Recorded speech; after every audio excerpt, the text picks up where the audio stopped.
Voilà des milliers d'années, l'Angleterre était réunie à la France par une bande de terre qui faisait communiquer la presqu'île avec le continent.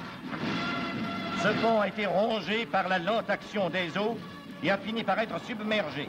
Sa craie argileuse, qui constitue la base des falaises de France et d'Angleterre, forme dans le sol sous-marin une couche imperméable et très résistante. C'est pourquoi elle présente les conditions les plus favorables pour abriter un tunnel. Les deux pays voisins y songent depuis longtemps. Il y a une soixantaine d'années, un projet fut établi.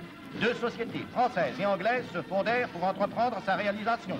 Un bureau d'études s'ouvrit à Paris, il existe encore.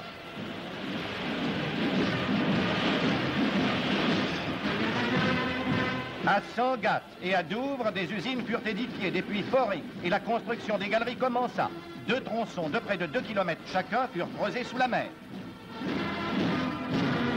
À ce moment, l'opinion et le Parlement britannique s'émurent. Ils crurent menacer le splendide isolement que la flotte anglaise suffit à garantir. Et les travaux furent arrêtés.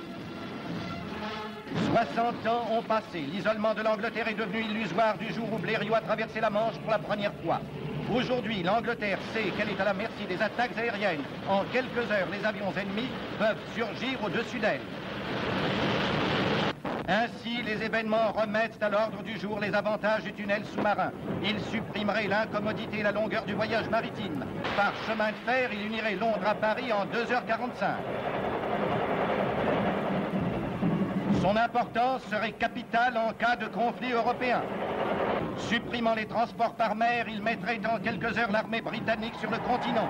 Ce tunnel serait désastreux pour l'Allemagne, proclamait De Moltke, le vainqueur de 70. Et Foch disait, la guerre aurait pu être évitée si le tunnel sous la Manche avait existé. La France souhaite qu'il soit repris et achevé.